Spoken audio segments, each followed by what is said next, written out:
ரெண்டே ரெண்டு பேருக்கு நடுவுல தான் போட்டியே. ஒன்னு டிவிகே, இன்னொன்னு டிஎம்கே. ஆனா மக்கள் ரெண்டு விஷயத்தை பார்ப்பாங்க. மக்கள் எல்லாமே ரெண்டு விஷயத்தை பார்ப்பாங்க. இப்ப நாங்க கால் கடக்க மீனவர்கள் அழைத்து கொண்டு வந்து வாரம் டெல்லியில வேலை செஞ்சுக்கிட்டு இருக்கோம். நேத்து ட்ரெயின் விடுறோம். இன்னைக்கு மீனவ பிரச்சனையை தீர்ப்பதற்கான போராட்டத்தில் இருக்கோம். போன வாரம் வெளியுறவுத்துறை அமைச்சரை பார்த்து வெளியே கொண்டு வரதுக்கான முயற்சியில் இருக்கோம். போராட்டம் பண்றோம், கைதாகிறோம், டாஸ்மாக் ஊழலை பத்தி பேசுறோம், வீதியா போறோம். இது ஒரு அரசியல்.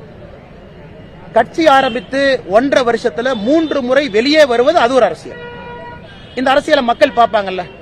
கட்சி ஆரம்பிச்சு எத்தனை முறை வெளியே வந்தீங்க, எத்தனை முறை ஏசி காரை தாண்டி வெளியே வந்தீங்க, எத்தனை முறை மண்டபத்தில் மீட்டிங் போட்டீங்க.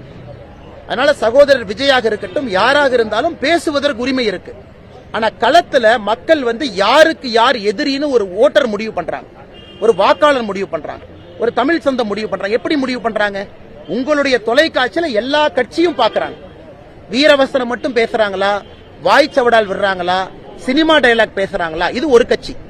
களத்துல வேலை செய்யறாங்களா, பிரச்சனைக்கு தீர்வு கொடுக்கறாங்களா, மக்களோடு மக்களா நிக்கிறாங்களா, இது ஒரு கட்சி. அதனால யாரையும் இந்த நேரத்தில் நான் குறை சொல்ல, எல்லாரும் அவங்கவுங்க கருத்தை சொல்லட்டும். நான் சொல்வது கம்பாரிசன். இன்னைக்கு பாரதிய ஜனதா கட்சி திராவிட முன்னேற்ற கழகத்துக்கு எதிரியாக நின்று கொண்டிருக்கின்றோம் என்றால் நாங்க எத்தனை பேர் கைதானோம் கணக்கு போட்டு பாருங்க.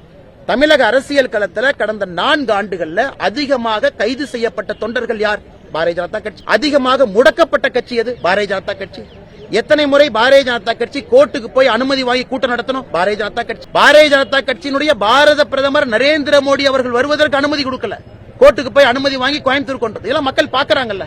அதனால வாய்ச்சவடாலா, வெறும் பேச்சா, சினிமா டயலாகா, களத்துல வேலையா மக்கள் பாக்குறாங்க. ஏன்னா அதே டிவியில எல்லா தலைவர்களும் உங்கள்கிட்ட பேசும் பொழுது நாங்கள் எங்களுடைய வேலையை தமிழக மக்கள் முன்னால் வைத்திருக்கின்றோம், உங்களுக்காக பணி செய்யறோம். மக்கள் முடிவு செய்யட்டும் யார் யாருக்கு எதிரி. நாங்கள் தெளிவாக இருக்கின்றோம்.